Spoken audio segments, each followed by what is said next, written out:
Kalau lo mau idealis, buat diri lo sendiri, jangan buat orang lain. Karena orang lain gak bakal mau beli idealis lo. Udah lo tuh berkarir yang bener, kalau jadi PNS, di situ udah nggak ada di POV itu tuh bang. Lo bayangin gua sekolah STM teknik, tapi gua jualan salad di sekolah. Kita manusia selalu bingung, kalau nggak bingung ya di surga. Ada kan di momen kayak, capek banget ya. Kejar yang belum tentu yang gua keluarin semua tenaga, berhasil apa enggak.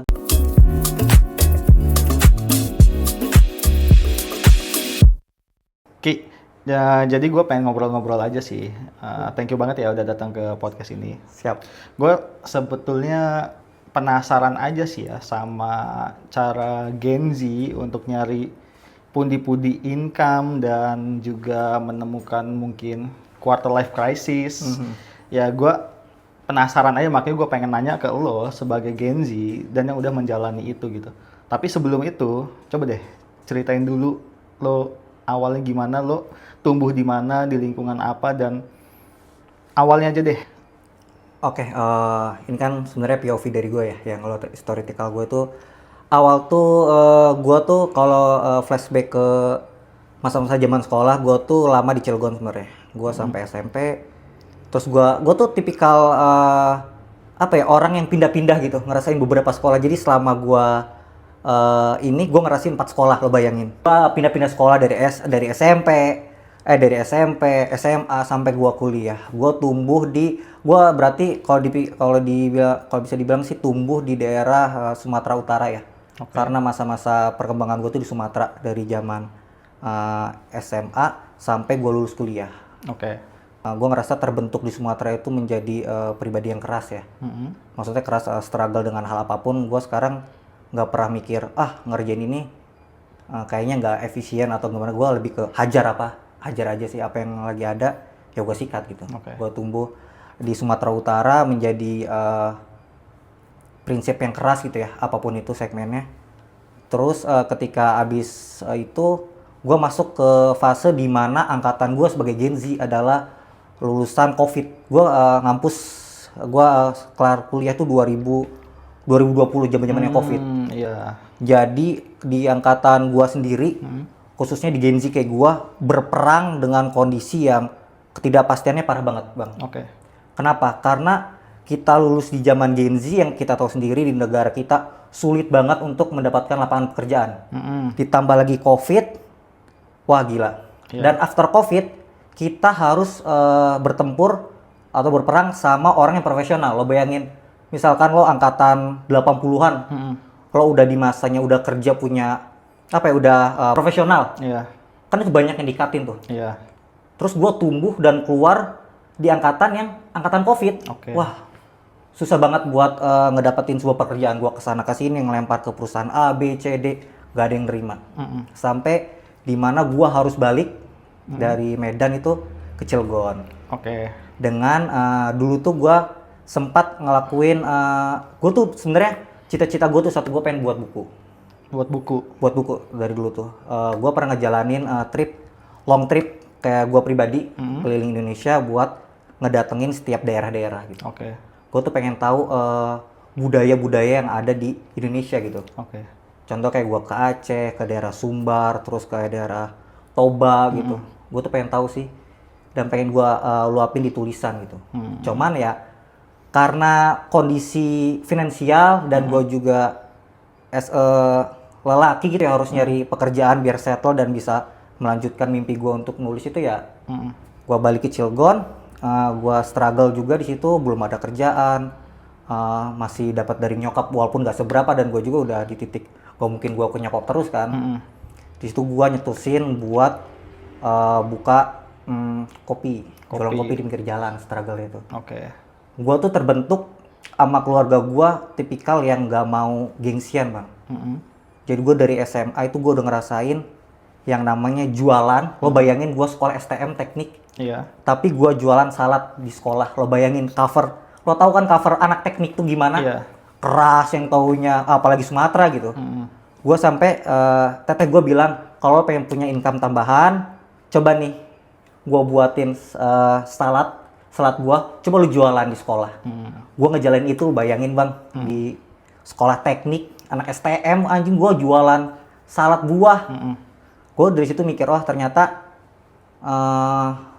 gengsi itu nggak boleh punya gengsi yang terlalu tinggi tuh, kayak yaudah kalau gue tipikal ngejalanin aja. Oke. Makanya ketika gue balik ke Cilegon, ketika gue buka Lintas Sua, banyak banget masukan yang datang ke gue kayak, anjing lo dikuliahin jauh-jauh sama nyokap lo sampai ke Aceh, ke Medan, balik-balik cuma jualan kopi di pinggir jalan. Oke. Tapi gue ya udah mau gimana lagi gitu, dan gue juga happy ngejalaninnya. Dan ya gue udah terakhir keras di Sumatera Utara, yang tahu sendiri kalau ngomong tuh belak-belakan. Iya. Jadi ketika orang ngomong gitu, anjing kenapa nggak ngomong di depan gue aja sih langsung gitu. Kalau gue kan ya udah biasa di Sumatera dengan yang ngomong langsung kan. Iya. Ya udah gue ngejalanin Lintas Sua, dan ternyata dibuka peluangnya gitu. Walaupun gue yang harusnya berkecimpung di dunia teknik, tapi harus banting setir ke wirausaha, dan apalagi tuh bentuknya adalah F&B gitu yang jomplang banget kan. Tapi udah, long story, gue jalan aja, kebuka celahnya satu-satu, gue ketemu orang, dan gue sempat diundang sama acara wali kota. Baru gue di situ kedengeran sama beberapa orang untuk pop up store si Lintas Sua ini. Oke. Sorry gue mundur balik ke belakang. Berarti basic pendidikan lo adalah teknik dengan lulus kuliah di Politeknik Negeri Medan.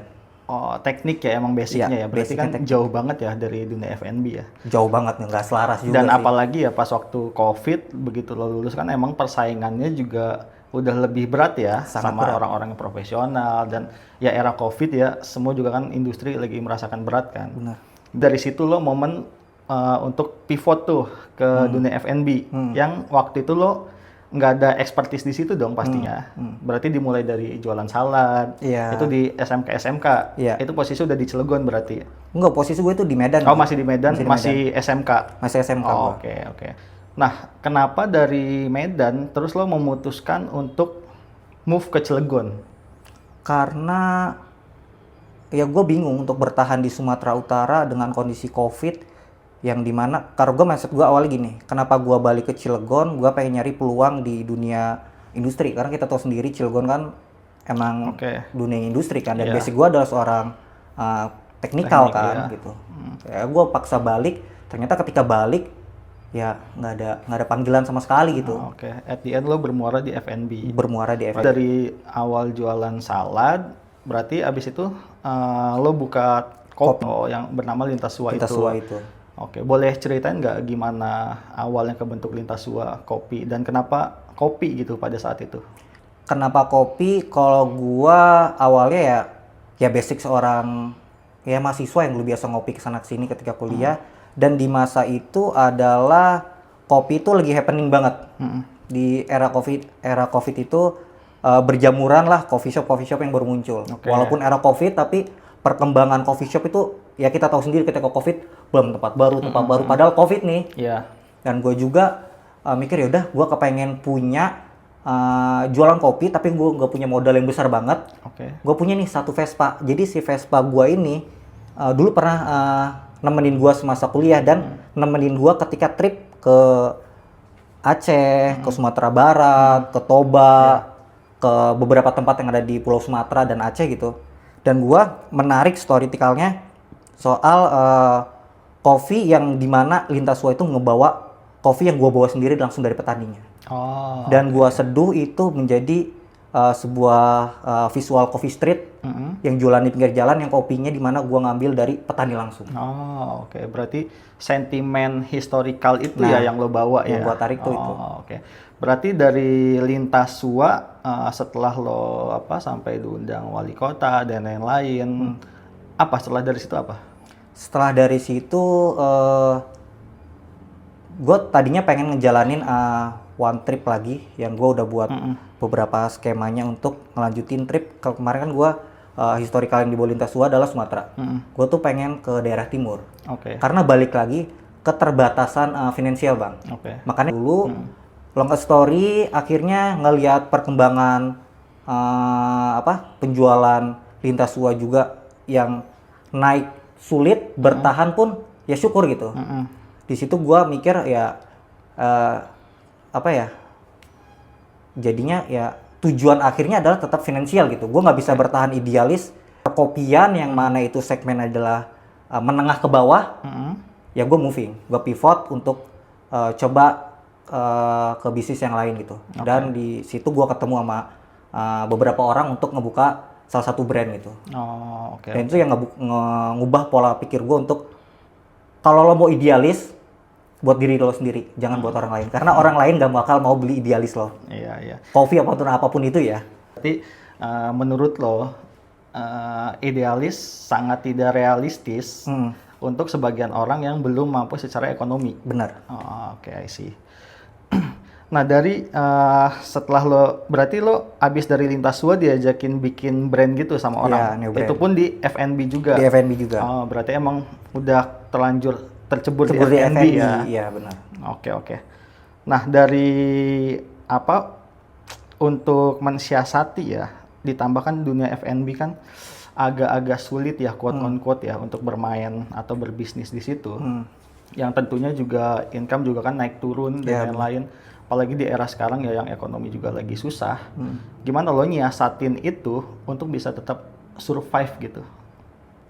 Kalau mensiasati sebenarnya ya lebih ke mengikuti trendsetter yang ada aja sih bang. Kayak highlight yang kan kalau F&B itu kita punya waktu seasonal ya. Beberapa seasonal yang lagi happening aja. Gue tuh sempat ngejalanin beberapa produk F&B yang itu sistemnya monkey business bang. Jadi kalau kita sekarang mau bicara F&B, ya tergantung basicnya apa yang mau diolah gitu. Yang bakal dimainin, kalau gue kemarin sempat ngelakuin ya monkey business itu yang lagi happening apa, ya basicnya coffee ya coffee itu yang gue perlebar lagi gitu. Yang lagi viral misal kopi apa gitu. Tapi kan basicnya tetap coffee gitu. Yang ngikutin monkey business yang ada aja sih, yang lagi viral apa. Ya walaupun itu cuman short term ya, katakan paling 3 bulan atau 4 bulan ya, jalanin aja. Tapi selama lo menjalani F&B ini, apakah ini kan tidak sesuai dengan kemauan lo awal yang bercita-cita untuk bikin buku dong? Iya. Yang keliling Indonesia, nulis buku. Nah, apakah lo ngejalanin F&B ini emang pure karena financial problem atau cuma ya udah kepentoknya di situ gitu. Padahal gua nggak passionate di situ. Jatuhnya kepentok sih. Kepentok. Tapi mau nggak mau lo harus passionate di situ. Mau nggak mau dipaksa buat nyemplung di kolam yang ya walaupun bukan basicnya ya udah gitu. Iya, life must go on ya. Iya. Dan kita agak sedikit fast forward. Setelah lo di menjalani dunia F&B dengan ketidakpassionan lo yang bukan di situ.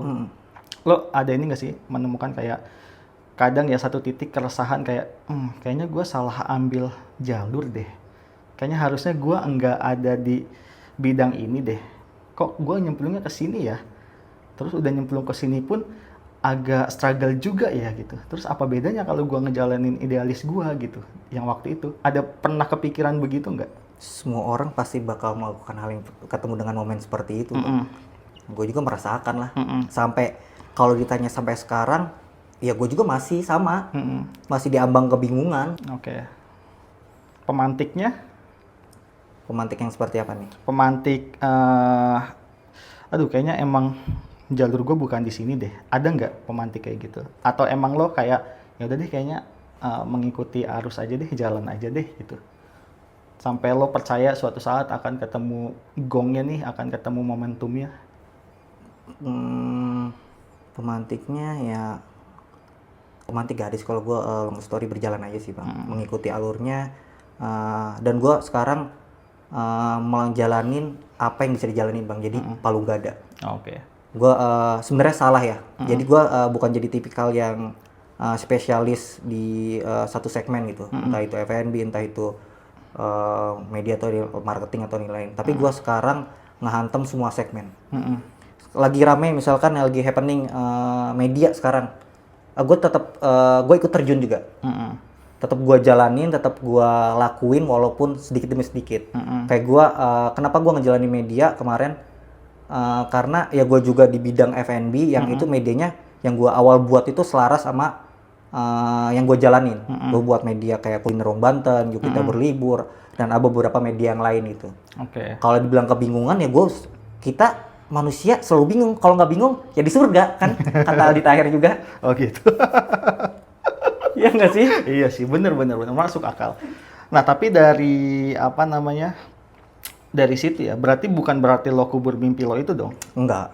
Tetap suatu saat akan lo bangkitin gitu kalau ada jalurnya ke situ. Oke. Tapi ada satu momen sih. Ini satu momen yang sebenarnya baru beberapa hari ke belakang. Gue kan lagi ada di posisi yang lagi banyak pressure juga ya, namanya manusiawi lah dengan kondisi sekarang. Ada beberapa yang dijalanin FMI sekarang juga kan, yang gue jalanin juga lagi tutup nih karena ya kondisi finansial bermasalah, kondisi finansial yang ada dengan gue punya sekarang tanggungan A, B, C, D gitu kan, harus ditutupin dari sana sini. Jadi semua kerjaan gue lakuin sampai gue tuh ada di momen yang baru minggu kemarin, ada di momen kayak anjing capek banget ya ngejar yang hal yang masih gambler dan belum tentu yang gue keluarin semua tenaga berhasil apa enggak. Gue ada satu momen gue tadi pengen rehat, kayaknya gue harus rehat, gue pengen ngejalanin one trip. Jadi sampai ya kebodohan gue sih, sampai gue juga ngobrol sama cewek gue juga kan, itu hal bodoh ketika dilakuin. Gue tadinya pengen rehat, gue offin semua aset yang gue punya, pengen gue keluarin dulu. Gue tadinya pengen trip keliling Indonesia gitu. Gue pengen ngejalanin apa ya yang dulu pengen gue lakuin bang. Kayak ke daerah-daerah gue pengen ngevlog, pengen ya malah pengen split lagi ke media yang ya udah pengen jadi ini aja sih. As a influencer yang trip keliling Indonesia ataupun dunia gitu dengan starting kemarin gitu. Tapi kenapa endingnya lo kepentok nggak gue jalani ya? Apa pertimbangannya? Pertimbangannya gue nggak mau jadi gambler sih bang, karena kan itu kan 50-50 ya, antara berhasil atau tidak ya. Kalau ketika berhasil, yang dilakukan kayak yang dilakukan beberapa influencer kayak Fiersa dan kawan-kawan kan itu berhasil. Kondisinya kalau nggak berhasil, mampus juga gue, semua balik harus memulai dari nol lagi. Sedangkan gue dikejar sama umur yang kondisinya di umur sekian, gue juga harus cepat berkeluarga, gue juga harus cepat punya aset ABCD. Ketika nikah balik harus ada tempat yang nyaman gitu. Makanya gue memperhitungkan lagi gitu. Tapi kalau ngomong emosional, gue kemarin ada di titik, wah lagi emosional banget gue nih. Kayaknya pengen rehat semuanya, gue ngelanjutin mimpi gue. Siapa tahu ada Dewi Fortuna lagi klik nih, oh lo bakal jadi influence trip gitu. Iya. Tapi ini ya terlalu mempertaruhkan banyak hal. Banyak hal, itu sangat gambler banget. Iya. 1:1 kan itu. Iya. Nah, apa namanya? Kita bahas ya dari sisi lo pas mengalami kegelisahan atau kejenuhan ya mungkin bisa disebutnya. Itu kan hal yang wajar kan dalam hidup ya. Gimana lo nyiasatin semua kejenuhan atau semua kebingungan, kecemasan di diri lo gitu. Entah itu dalam hubungan karir, hubungan bersama pasangan. Itu lo masih masih banyak keraguan pasti selalu ada dong di kita. Nah, untuk memitigasi itu dan lo tetap wise dalam memilih pilihan-pilihan yang lo akan lo ambil, itu gimana? Memitigasi untuk gue tetap sesuai dengan realnya gitu. Iya. Gak tahu ya, gue kalau dibilang, gue juga masih bingung sih bang kalau lo tanya itu, karena gue ngerasa ya gue jalanin aja dan gue nggak punya hal peluapan. Ngerti nggak sih kalau orang tuh ketika ada di titik yang anjing banget itu kondisinya, harus meluapkan gitu kan kemana? Gue lebih ke anjing, gue langsung tidur sih. Udah gue nggak ada hal yang lain sih.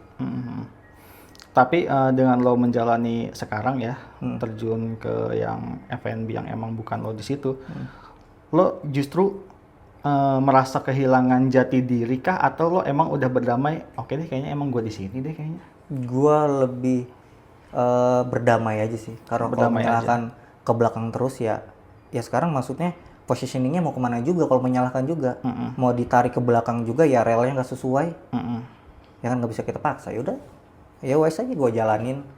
Siapa tahu ada peluang-peluang lain gitu. Dan cara lo menghandle kekecewaan itu gimana?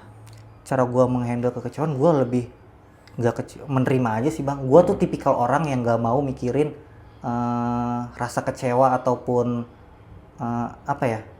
sakit hati tuh nggak pernah gue pikirin bang. Gue tuh tipe orang yang kalau udah ya udah ngapain juga harus disesalin, toh dengan disesalin nggak bakal balik lagi. Kayak dijalanin aja. Gue percaya selalu ada rezeki di depan kok. Apapun itu ya udah, let's go aja. Kalau ngomongin apa ya, eksplorasi diri ya, tentunya kan berbagai macam perasaan campur aduk ketika kita tumbuh dan dibenturkan oleh realita yang tadi lo bilang ya umur gue udah segini, gue harus udah mencapai ini. Padahal di belakang banyak yang ingin masih lo pengen explore. Berarti poinnya biar lo nggak kecewa, bisa dibilang mengurangi ekspektasi juga kali ya. Iya. Ekspektasi dan ambisi mungkin ya. Terus dengan apa namanya? Menurut lo dengan lo mengurangi ekspektasi yang tidak berlebihan dan ambisi yang tidak berlebihan, itu menghambat perkembangan lo nggak? Dibilang menghambat enggak juga sih bang. Maksudnya gue tuh ekspektasi ada, tapi yang gak mau paham gak sih, nggak mau diginiin banget gitu, nggak mau diginiin banget. Gue ekspektasinya besar, tapi long time aja, berjalan aja itu pelan-pelan gitu. Tapi yang gak, jadi nggak punya kekecewaan yang berat karena nggak gue keep kenceng banget gitu. Ketika nggak bisa dijalanin ya wes aja, ya udah. Toh gue percaya dalam suatu lingkaran tuh selalu banyak poin-poin lubang yang lain gitu bang.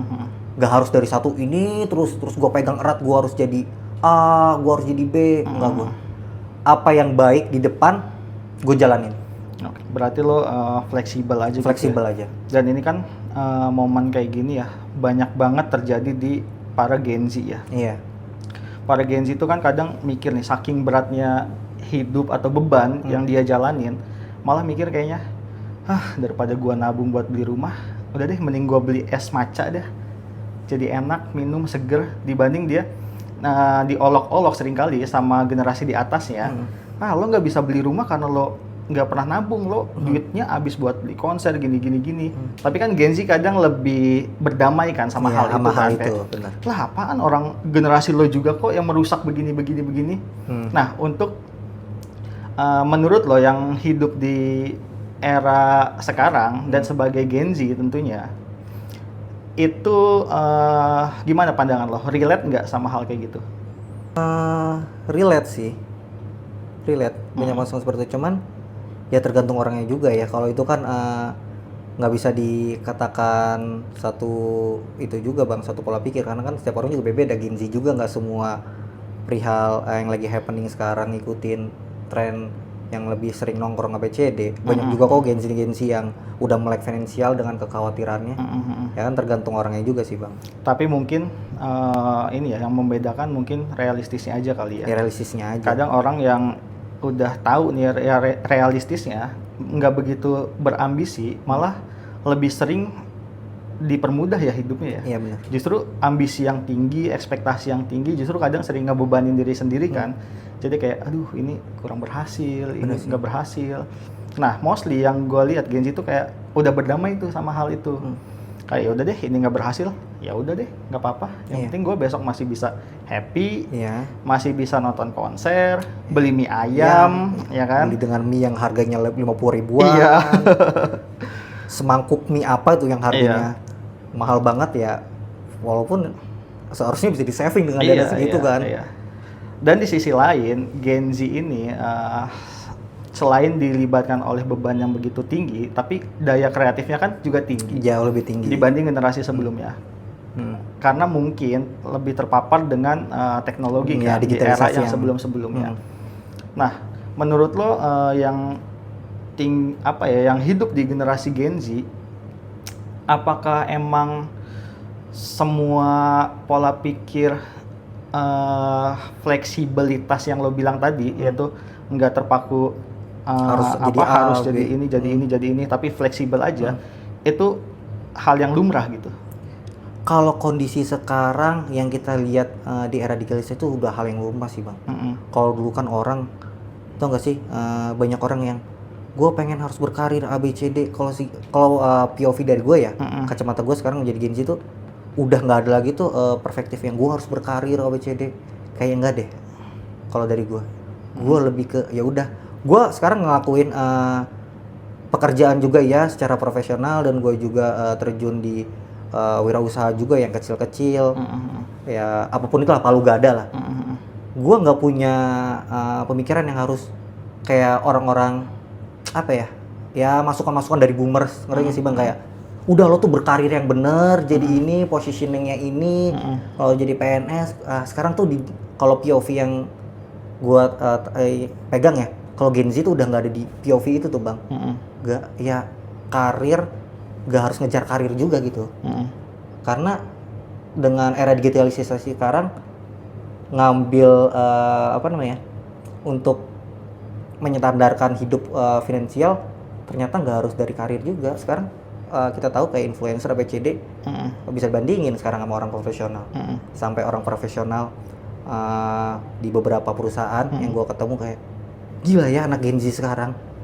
Cuman dari HP aja bisa ngasilin gaji saya 5-10 kali lipat dalam sebulan.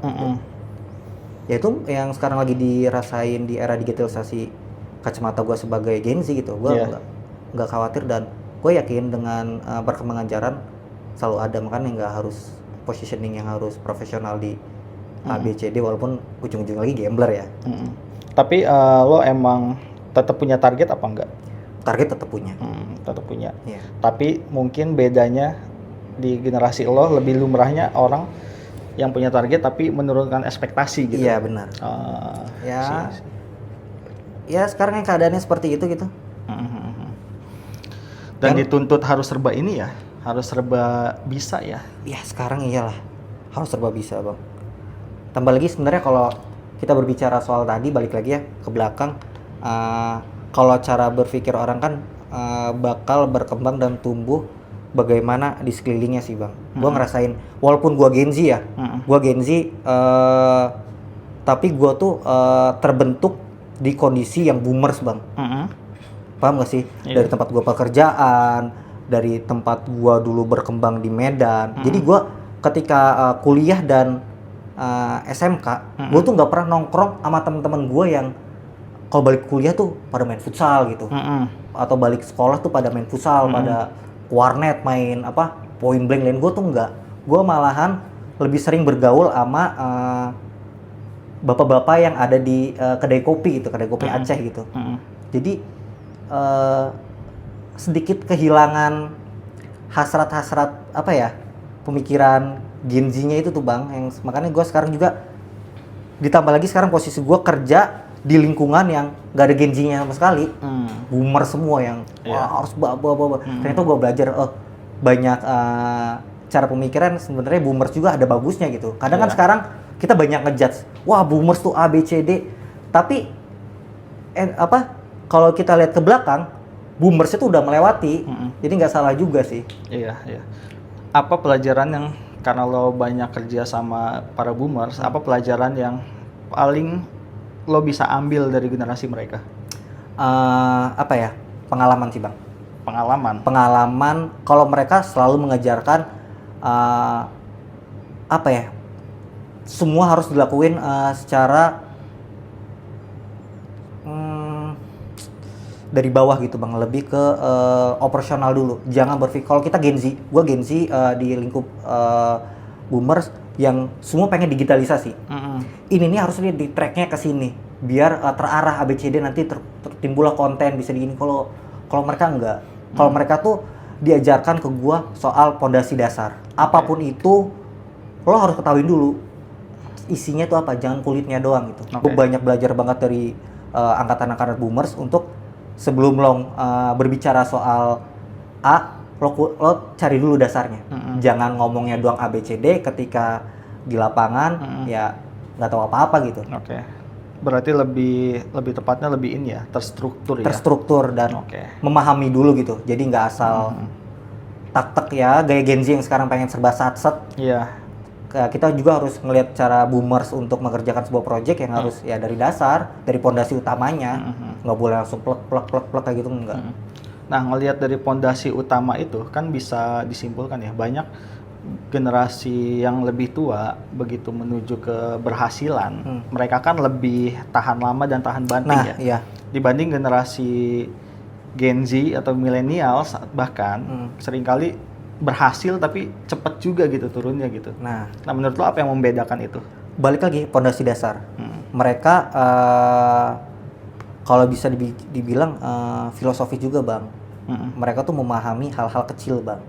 Kalau kita kan semua template ya pengennya, apalagi milenial dan Gen Z pengennya sat boom, tapi nggak bertahan kan. Kalau misalkan boomers itu merhatiin dari pondasi dasarnya dari ini misalkan bisnis A, dia tuh ngulik dulu dari pondasi dasarnya. Misalkan hospitality, dia ngulik dari bawah dulu, belajar bagaimana cara men-treatment customer ataupun tamu. Ya POV dia sebagai si tamu gitu. Kita kan ada di posisi Gen Z dan boomer. Ini sebenarnya udah dari posisi milenial dan Gen Z kan. Ini template, ngapain harus dasar? Tapi enggak, mereka tuh memahami dari bawah. Jadi ketika dilihat di lapangan, ya mereka udah ngeletek dari kulitnya, Bang. Oke, mungkin itu pembedanya ya. Pembedanya yang mereka bisa, dari dasar sih. yang bisa kita take it ya. Iya. Nah, kalau itu kan dari bahas karir ya.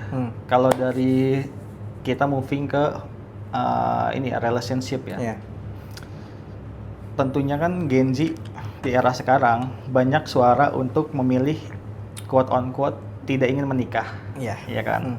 Karena ya masalah ekonomi atau masalah pemerintahannya juga yang dinilai kurang membantu, jadinya bikin kita untuk kayaknya bebannya terlalu tinggi deh dan tanggung jawabnya terlalu besar deh kalau untuk menikah.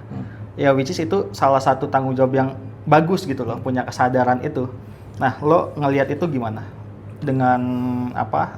Dengan hidup lo yang sekarang dan dengan hubungan yang lo punya gitu. Ngeliat dari sisi hubungannya, gimana lo melihat hubungan lo dengan pasangan lo? Terus kapan harusnya lo bisa menentukan, oke, gue kayaknya akan menikah aja deh gitu. Di era sekarang gempuran orang-orang Gen Z pada bilang, kayaknya nggak usah nikah deh. Kalau gue sih ada di poin gue memilih untuk menikah tuh ketika kuat masalah pondasi agama dulu sih, baru finansial. Oke. Karena dasarnya ya gue terlahir dari keluarga yang lumayan agamis. Pondasi utamanya itu agama dulu sih yang kuat, pondasi utamanya. Karena ya dari agama kan meluas ya. Oke. Poin-poin yang bisa dan tidak bisanya itu kan sudah di. Oke. Intinya ya pondasi agama ya, agama itu kan udah mendasari semua orang untuk hidup di muka bumi itu untuk dalam keadaan yang baik. Ini adalah ujian, ya udah pondasinya agama. Baru mengikuti yang lain. Kalau agamanya udah kokoh, ya kan bakal mengikuti, finansialnya mungkin bakal bisa kokoh, ini bakal bisa kokoh gitu kan. Yang menjadi tiang pondasi utamanya sih. Karena gue terlahir balik lagi dari keluarga yang secara ininya agamis gitu.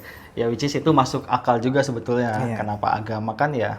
Karena itu pondasi untuk membina rumah tangga kan sebetulnya. Banyak hal-hal yang nggak boleh dilakukan. Kalau kita udah taat agama, ya bagus gitu loh. Akan terhindar dari hal-hal begitu kan. Terus ngomongin balik lagi ke relationship tadi. Selain agama, berarti finansial itu nomor 2 menurut Nomor 2 menurut gue, finansial tuh. Gue sering banget dapat seliweran kayak rezeki mah nanti ada. Gue tuh lebih menjadi orang yang real aja gitu, jangan terlalu berbual gitu. Nggak ada kalau nggak dijalanin sesuai dengan lainnya gitu. Kalau nggak diusahain, kalau bicara soal nanti rezeki juga ada, makin banyak anak makin banyak rezekinya. gitu kan. Sebenarnya kan itu kalau dulu mah iya mungkin ya di negara kita kan dengan adanya anak lu dapat santunan A, B, C dan itu kan sekarang jadinya tergenerate tuh. Orang-orang boomer sekarang juga ngomong ke kita, udah nanti juga ada rezekinya. Nah gue tuh nggak sepemikiran dengan itu. Makanya gue pengen finalin dulu masalah finansial sama fondasi agamanya gitu. Karena gue nggak mau jadi gambler yang nanti coba gue jalanin tiba-tiba di kondisi yang satu momen nggak sesuai realita banget ini, nggak sesuai nih suara yang dulu masuk, yang nanti ya kecewa sama diri sendiri yang berpengaruh ke hubungan dan kita crash dan ya itu. Ya, makanya ya mungkin yang sekarang terjadi yang kita lihat juga, walaupun bukan dari artis, dari orang-orang sekitar kita lah, banyak banget yang selesai iya nggak sih, relate, bener nggak sih, selesai permasalahan utamanya tuh dari finansial dulu. Ya kalau selingkuh mah tuh udah watak lah, dari Iya. finansial rata-rata, Iya. karena A karena B gitu kan. Iya. Ya menurut gue ya, gue lagi pengen coba untuk membenahi itu dulu, menguatkan pondasinya gitu. Gue nggak mau gambler aja gitu. Gue kasihan sama pasangan gue nanti, dan sama apa nanti keturunan gue juga. Takutnya gue nggak bisa menyekolahkan yang lebih tinggi banget. Walaupun kalau berbicara soal itu kan ya balik lagi ya, mungkin nanti ada gitu. Tapi kalau gue pengen safety dulu deh. Gue pengen safety dulu, biar nanti nggak banyak buat kecewa gitu. Karena gue nggak mau ngasih banyak harapan ke pasangan gue ataupun nanti anak gue, tapi sebenarnya bapaknya aja belum ngelakuin gitu stepnya gitu. Makanya gue pengen gue lakuin dulu, gue kejar dulu, gue settlein dulu. Ketika peluru dan yang persediaannya udah ada, yuk baru kita live together buat Memutuskan untuk menikah Menikah. gitu ya. Oke. dan menikmati gitu. Iya ya. Tapi kalau kayak gitu loh targeting atau enggak, kayak misalkan kayaknya beberapa tahun lagi nih. Gue targeting, makanya gue bilang tadi, gue target gue satu sih bang, ketika finansial dasarnya udah terpenuhi dan dana emergency gue terpenuhi, baru gue starting. Itu targetingnya berarti berdasarkan number of financial, Ya, bukan berdasarkan waktu. Bukan, berdasarkan number finansial, karena kan ujung-ujungnya ya angka ya. Iya. Kalau masalah waktu nggak bakal pernah habis dong. Berdasarkan angka, ketika angkanya udah ada, bisa tercover beberapa tahun ke depan. Ketika ada permasalahan, ting bating, gue tuh paling takut sampai sekarang. Gue tuh paling takut ketika gue selalu ngomong sama pasangan gue tuh ketika gue nggak ada, gue pengen mempersiapin buat kalian, seenggaknya kalian bisa bertahan dalam beberapa tahun ke depan gitu, tanpa gue yang ngasih lagi tiap bulannya gitu. Kalau bicara soal umur ya, makanya gue pengen nyiapin emergency exit itu. Ketika ada apa-apa, jangan khawatir, jangan nyari ke kesana kesini. Ini udah ada nih emergency exit. Berarti itu mau lo lakuin sebelum lo merit ceritanya? Pengennya iya.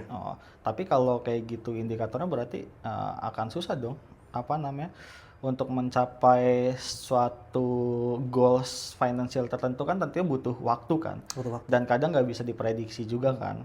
Ada apa namanya, ada berbagai pengaruh dari mungkin dari apa, ekonomi yang lagi nggak baik-baik aja ya kan. Banyak faktor lah gitu. Terus kenapa lo mendasari itu sebagai tumpuan gitu? Bukankah kalau kayak gitu akan lebih rancu ya, lebih kayak kapan ya gitu? Jadinya lo nggak punya leap of faith-nya gitu, loncatan kayak udah deh hajar aja deh gitu. Enggak juga sih bang. Maksudnya kan ekspektasinya juga jangan salah tangkap dulu. Kayak ekspektasinya gue yang gue ber-MM atau bersekian-sekian gitu bang. Yang seenggaknya ada potensi yang gue bilang tadi, potensi dasarnya sih bang. Dan gue percaya sih di era digitalisasi ini cara mendapatkan income tuh ternyata susah gampang gitu tuh bang. Jadi gue percaya sekarang change. Kalau dulu orang kaya, orang yang itu tuh harus dari ya minimal orang tuanya konglo ataupun ya udah old money gitu. Kalau sekarang enggak bang. Sekarang tuh banyak change yang lo bukan siapa-siapa, tiba-tiba bulan depan udah kebeli Harley, udah kebeli mobil mewah. Dan itu terjadi bang. Jadi ada POV, gue ceritain singkat. Di tempat gue kerja sekarang, gue pernah ngebawa orang dari satu kota pedalaman yang gue anggap tadinya kayaknya dia pertama ngomong ke gue tuh dapat duit dari dari TikTok. Gue kira ini anak-anak apa namanya Gen Z yang masih ini kayaknya apa sih, paling berapa sih gitu. Ketika gue ulik dan dia melakukan withdraw di depan gue, lo bayangin nge-withdraw uang 60 juta di depan gue. Anjing, gue nyeri 60 juta nih sampai keringet ke pantat-pantat. Dan gue tanya ke dia, lah terus dengan lo udah mendapatkan income sebesar itu, lo ngapain kerja mau ngikut sama gue ke pulau gitu untuk kerja di sebuah pulau gitu yang terpencil? Jawaban dia satu, dia pengen cari experience aja, bagaimana cara mencari duit gitu. Dan ya ternyata dia juga kerja cuma 4 bulan sampai 3 sampai 4 bulan gitu.